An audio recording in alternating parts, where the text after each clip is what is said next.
Hi guys, कल मैंने आपको रिप्रोडक्शन के बारे में बताया था। मैंने आपको बताया था कि किसी ऑर्गेनिज्म के थ्रू एक नए इंडिविजुअल का फॉर्मेशन होना ही रिप्रोडक्शन कहलाया जाता है। मैंने आपको लाइफ स्पैन के बारे में बताया था। मैंने आपको बताया था कि जब किसी की बर्थ होती है और बर्थ से लेके जो उसकी डेथ तक का टाइम पीरियड होता है वही उसका लाइफ स्पैन कहलाया जाता है। मैंने आपको अलग अलग ऑर्गेनिज्म के लाइफ स्पैन भी लिखवाए थे। आज हमें देखना है रिप्रोडक्शन के टाइप को। रिप्रोडक्शन के दो टाइप होते हैं, एक होता है आसेक्सुअल रिप्रोडक्शन और दूसरा होता है सेक्सुअल रिप्रोडक्शन। देखो भाइयों, जो सेक्सुअल रिप्रोडक्शन होता है इसमें फ्यूजन ऑफ गैमीट होता है। इसमें क्या होता है? Fusion of gamete. इसमें हमेशा क्या रहेगा? गैमीट का फ्यूजन होगा। अगर गैमीट फ्यूज नहीं हो रहे हैं तो समझ लो वो सेक्सुअल रिप्रोडक्शन नहीं है। तो सेक्सुअल रिप्रोडक्शन और असेक्सुअल रिप्रोडक्शन, पहले हम समझते हैं सेक्सुअल रिप्रोडक्शन। सेक्सुअल रिप्रोडक्शन में जनरली क्या होता है, दो पेरेंट इन्वॉल्व होते हैं, मगर एक्सेप्शन है, एक पेरेंट भी क्या कर सकता है? सेक्सुअल रिप्रोडक्शन भी कर सकता है। एक्सेप्शन है, मैं आपको क्या बता रहा हूं, एक्सेप्शन है। एग्जाम्पल जैसे कि टेपवॉर्म। आपने देखा होगा टेपवॉर्म क्या होता है? बाइसेक्सुअल होता है। जो बाइसेक्सुअल ऑर्गेनिज्म होते हैं उन्हें हम हर्माफ्रोडाइट बोलते हैं। जो टेपवॉर्म होता है ये क्या करता है? इसके पास दोनों ऑर्गन होते हैं, मेल रिप्रोडक्टिव ऑर्गन भी होता है और फीमेल रिप्रोडक्टिव भी ऑर्गन होता है, इसीलिए इसे बाइसेक्सुअल कहा जाता है। तो ये क्या करता है? अपने मेल गैमीट से और अपना ही जो फीमेल गैमीट बनता है उसी से फ्यूजन कर लेता है, सेल्फ फर्टिलाइजेशन कर लेता है। मतलब कि यहां गैमीट का फ्यूजन हो रहा है, तो ये हमारा किस टाइप, मगर ये एक्सेप्शन है। मगर जनरली क्या होता है, दो पेरेंट इन्वॉल्व होते हैं सेक्सुअल रिप्रोडक्शन में। दो पेरेंट, जैसे सपोज ये कोई मेल है और ये कोई फीमेल है। मेल के अंदर मेल गैमीट बनेंगे, फीमेल के अंदर फीमेल गैमीट बनेंगे। तो क्या होगा, मेल अपने पेनिस के थ्रू स्पर्म फीमेल के वजाना के अंदर इंट्रोड्यूस करेगा और वो स्पर्म उस फीमेल का जो ओवम है उससे क्या होगा? फ्यूज होगा, जिस प्रोसेस को हम फर्टिलाइजेशन भी बोलते हैं। गैमीट जब आपस में फ्यूज होते हैं तो उस प्रोसेस को हम फर्टिलाइजेशन कहते हैं।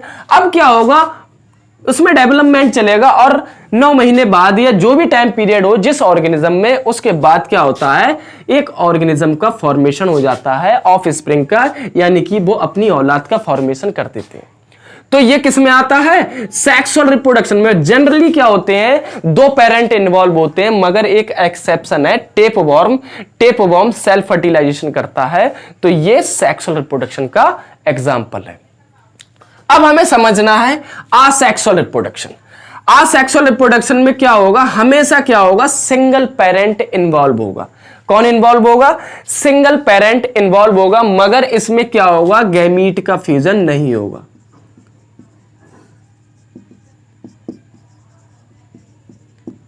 इसमें क्या होगा, गैमीट का फ्यूजन नहीं होगा।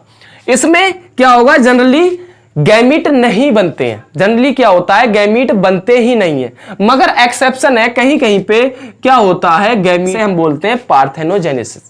पार्थेनोजेनेसिस से क्या होता है, बगैर फर्टिलाइजेशन से अगर कोई ऑफ स्प्रिंग या किसी इंडिविजुअल का फॉर्मेशन हो रहा है, उसी प्रोसेस को हम पार्थेनोजेनेसिस कहते हैं।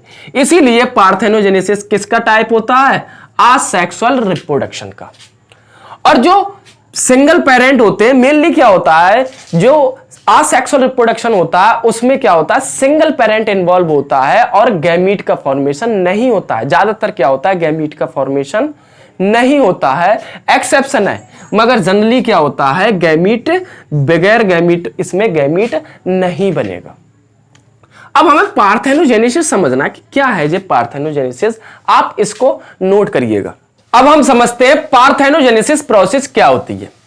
पार्थेनोजेनेसिस एक ऐसी प्रोसेस होती है जिससे बगैर फर्टिलाइजेशन से प्रजनन का फॉर्मेशन हो जाता है।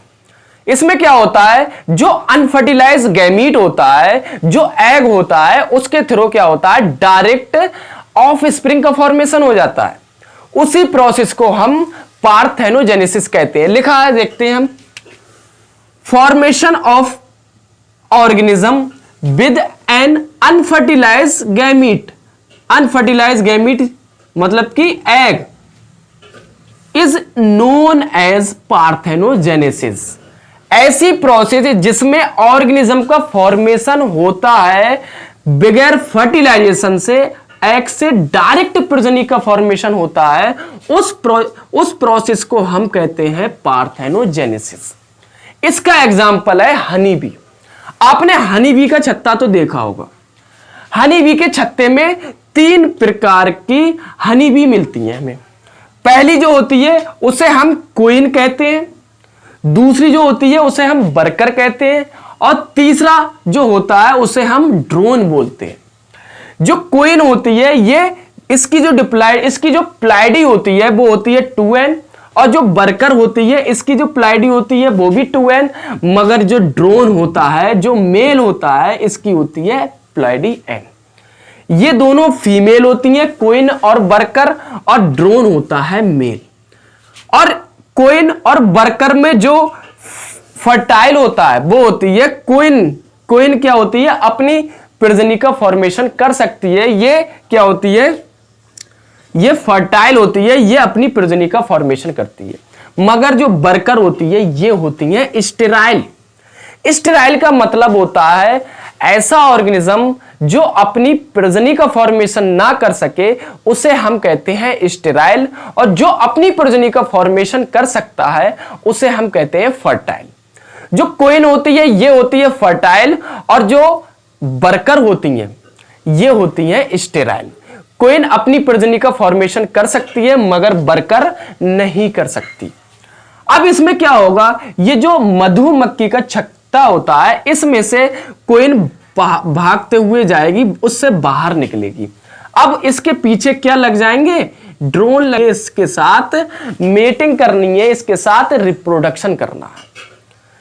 तो क्या होगा, अब ड्रोन तो बहुत सारे इसके पीछे भागेंगे, मगर सिर्फ एक ही ड्रोन क्या करेगा, अपने जो मेल स्पर्म है इसकी बॉडी के अंदर इंट्रोड्यूस कर देता है, और उसके बाद में वो मर जाता है। ये भी एक वजह है। क्या होता है, जब ड्रोन अपने स्पर्म इस फीमेल जो क्वीन है इसके अंदर इंट्रोड्यूस करता है, उसके बाद ये ड्रोन तुरंत मर जाता है। तो क्या होगा, जैसे ये मैंने आपको बताया, ये दिखाया है स्ट्रक्चर, ये हनी बी है। तो ये हनी बी, इसके अपने एग होंगे, एग की प्लाइडी क्या होती है n, और इसके अंदर क्या हुआ, किसी एक ड्रोन ने अपने क्या करे स्पर्म को इंट्रोड्यूस कर दिए, इसके अंदर बॉयज की बॉडी के अंदर डाल दिए कॉपुलेशन करके। अब क्या होगा, ये क्या हनी बी क्या करेगी, ये एग और स्पर्म को क्या करेगी, फ्यूजन कराएगी, और जिसकी वजह से क्या होगा, एक डिप्लॉयड n+n क्या होगा, 2n का फॉर्मेशन होता है, और 2n को हम क्या कहते हैं, डिप्लॉयड। और जो डिप्लॉयड होती हैं जितनी भी बनती हैं वो बनती हैं फीमेल। कौन बनती हैं, सारी फीमेल बनती हैं। अब उनमें से क्वीन भी बन सकती हैं और वर्कर। मेनली क्या होती हैं, ज्यादातर जो होती हैं वो वर्कर होती हैं। अब ड्रोन का फॉर्मेशन कैसे होता है वो मैं आपको बताता हूं।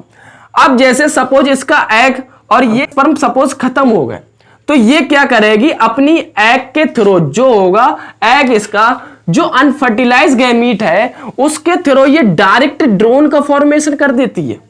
क्या कर देती है, ड्रोन का। और ड्रोन कौन होता है, मेल होता है, और n से n इसमें डिवीजन होती है माइटोसिस। कौन सी डिवीजन होती है, माइटोसिस डिवीजन से ये डायरेक्ट ड्रोन का फॉर्मेशन कर देती है। अब ये जो एग से डायरेक्ट जो ड्रोन बना है, इस प्रोसेस को हम क्या कहते हैं, इस प्रोसेस को हम कहते हैं पार्थेनोजेनेसिस। क्या कहते हैं, पार्थेनोजेनेसिस। और पार्थेनोजेनेसिस क्या है, एक असेक्सुअल रिप्रोडक्शन है। क्या है, एक असेक्सुअल रिप्रोडक्शन है। तो आपके समझ में आ गया होगा कि पार्थेनोजेनेसिस क्या होता है और हनी बी के अंदर कैसे पार्थेनोजेनेसिस होता है। आप इसको नोट कर लीजिएगा।